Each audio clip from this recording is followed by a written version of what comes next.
नमस्कार, आप देख रहे हैं सिटी न्यूज़ मुंबई।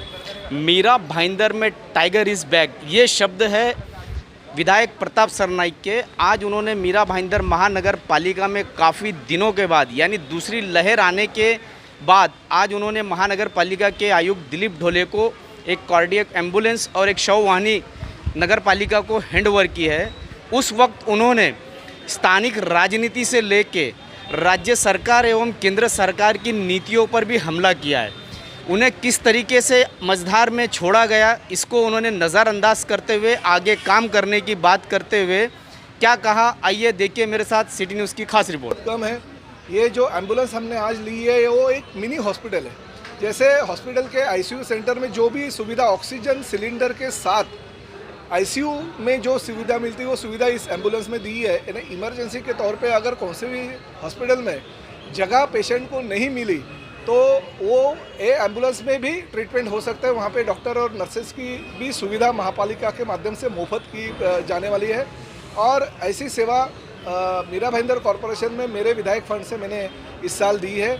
मैं जानता हूँ कि हमारे बहुत करीबी लोग इस कोविड के फर्स्ट और सेकेंड वेव में गए। दूसरी बात है, ये जो मोक्ष रथ है हमारे यहाँ पे, आप जानते हो कि सोसाइटीज़ है, झोपड़पट्टी है या अलग अलग के इलाकों में बॉडी ले जाने के लिए कुछ सुविधा नहीं रहती है। पहले के ज़माने में जो 3D पे बॉडियाँ लेके जाते थे वो भी बहुत धीरे धीरे कम होते जा रहा है।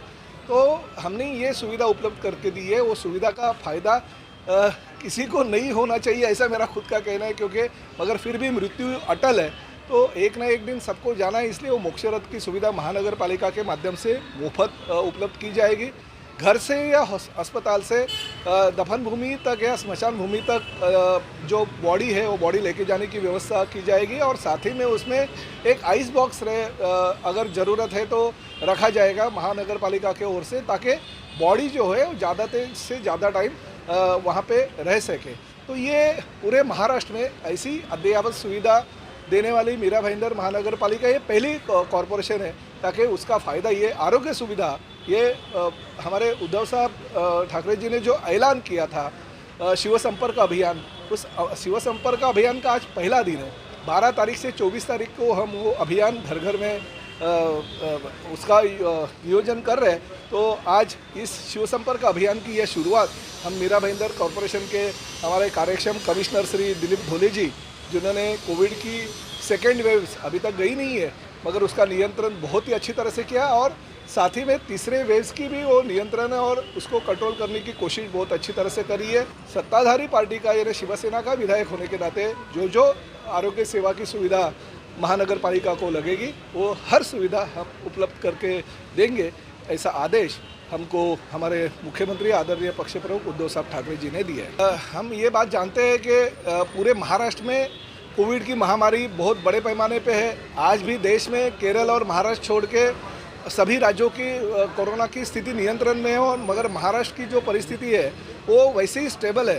तो हर जिले में, हर तालुके में, हर कॉरपोरेशन एरिया में निधि की कमतरता है। ठाणे कॉरपोरेशन की सक्षम कॉरपोरेशन को भी निधि की कमतरता बहुत गिर रही है, क्योंकि शासन के पास इतना पैसा नहीं है, बहुत रोजगार उपलब्ध नहीं है, बहुत सारे जो साधन थे पैसे आने के वो बंद हो गए। पालक मंत्री एकनाथ शिंदे जी नगर विकास के जो मंत्री है उनको उनके सामने ये समस्या हमने रखी है, और निश्चित रूप से जल्दी मीरा भाईंदर कॉरपोरेशन को हम निधि की व्यवस्था करके देंगे। दिलीप ढोले जी भी शासन के पास मांग करें, हम मुख्य सचिव और बाकी के लोगों से भी मांग करेंगे। मैं बीच में थोड़े 1-2 महीने तक मैं थोड़ा अलग काम में बिजी था, फिर भी मेरा जो लोकोपयोगी जो काम है, आप जानते हो ये एम्बुलेंस बनाने के लिए भी 3-3 महीने लगते हैं। जो विरोधी लोग हैं वो तो अपनी बात करते ही रहेंगे, मगर अपना समाज सेवा का जो शिवसेना का आदरणीय शिवसेना प्रमुख बाला साहब ठाकरे का जो वचन है लोगों को, वो वचन पूरा करने के लिए हम लगे। भले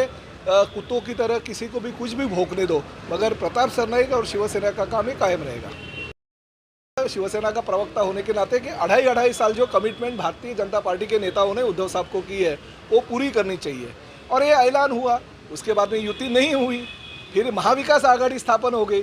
महाविकास आघाड़ी जब स्थापन हो गई तो कांग्रेस के विधायकों को, राष्ट्रवादी के विधायकों को रखने की अलग अलग जो जगह थी।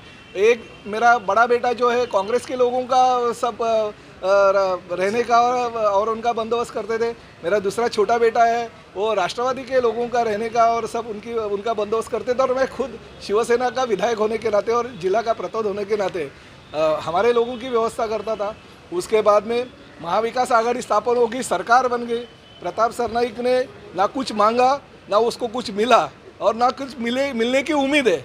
फिर भी प्रताप सरनाईक ने हमारी महाविकास आघाड़ी की सरकार बनाने में योगदान दिया।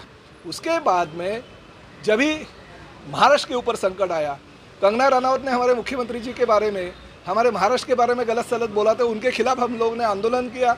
उसके खिलाफ मैंने जो विधानसभा है तो उसके खिलाफ हक्कभंग दाखिल किया। अर्नब गोस्वामी की जो केस थी अन्वय नाइक की, वो मैंने बाहर निकाली, उसको जेल जाना पड़ा। फिर भी वो महाराष्ट्र के हमारे मुख्यमंत्री और लोगों के खिलाफ बात करना बंद नहीं किया, उसके खिलाफ भी हक्कभंग दाखिल किया। तो ये सब बातें जो शासन की है, शिवसेना की है, ये प्रताप सरनाईक ने खुद के ऊपर दी। तो हकीकत है, टारगेट तो प्रताप सरनाईक होने वाला ही था। प्रताप सरनाईक के खिलाफ पूरे देश में कहीं पे भी एफआईआर नहीं, प्रताप सरनाईक के खिलाफ किसी ने भी स्टेटमेंट नहीं दी, प्रताप सरनाईक के खिलाफ किसी ने खत भी नहीं दिया कि इसने ऐसा घोटाला किया।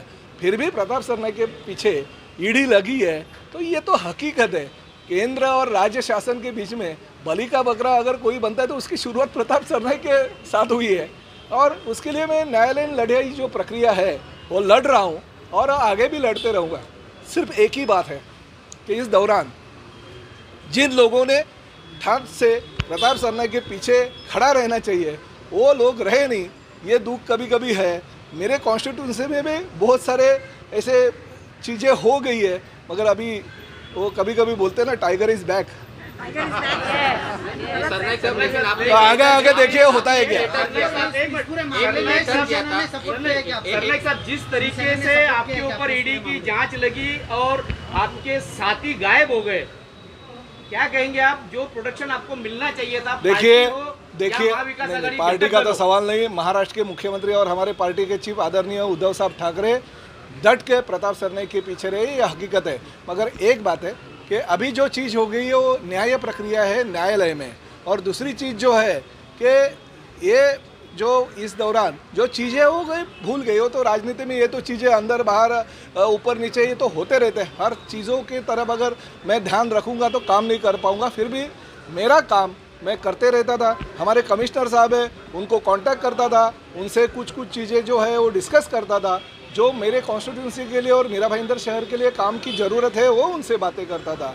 यानी लोगों के लिए विरोधी लोगों के लिए फिर भी मैं पिक्चर में नहीं था। फिर भी इस दौरान में मेरा काम चल रहा था। ये भी बात है, आपको बोलना भी मैं उनकी नहीं समझता, फिर भी बोलता हूँ कि मेरे ऊपर हृदय की शस्त्रक्रिया हो गई, दूसरी बार मेरी एंजियोप्लास्टी हो गई। फिर मेरी पत्नी जो है वो कर्कट रोग से बीमार थी, उसका अस्पताल में ऑपरेशन हो गया। मेरी बहू और मेरे बहन कोरोना के कार्यकाल में पूरे कोरोना से बहुत तकलीफ में थे। फिर भी मैंने ये फैमिली मेरा जो तकलीफ था वो किसी को भी बताया नहीं। और मैं राजकीय नेता की तरह यहाँ पे अच्छी तरह से काम करने की कोशिश कर रहा था। ये जो बातें ये होती रहती है, हर बातों के ऊपर अगर ध्यान रहेंगे, ये राजनीति में ये मेरे साथ तभी नहीं था, ये इधर जा रहा था, मेरे कॉन्स्टिट्यूंसी में दिलीप ढोले साहब और किसी के साथ उद्घाटन या ये करने गए थे और मेरी कॉन्स्टिट्यूंसी में ये क्यों गया था, ये अगर सोचने का टाइम नहीं है, अगर सोचते रहूँगा तो आगे लोगों की सेवा में नहीं कर पाऊँगा।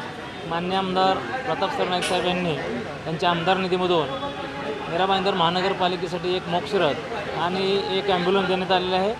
त्याबद्दल मी त्यांना मीरा भाईंदर महापालिकेच्या वतीने आयुक्त म्हणून धन्यवाद देतो। आता देण्यात आलेले ॲम्ब्युलन्स हे अतिशय अद्ययावत आहे, त्यामध्ये ऑक्सिजनची फॅसिलिटीज आहे, त्यामुळे फार इमर्जन्सी केसमध्ये पेशंटला स्टेबल करण्याचं काम या ॲम्ब्युलन्समध्ये होऊ शकतं। त्याचप्रमाणे मोक्ष रथ देण्यात आलेला आहे।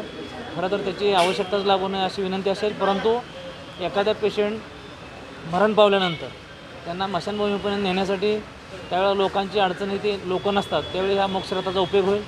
त्याचप्रमाणे बाहेरगावी जाण्यासाठी या मोक्षरथामध्ये ठेवून त्या ठिकाणी आईस फॅसिलिटी, बर्फाची फॅसिलिटी आहे, बाहेरगावी प्रेत नेण्यासाठी या मोक्षरथाचा उपयोग होऊ शकतो। तरीके की खबरों के लिए बने रहे, देखते रहे सिटी न्यूज़ मुंबई।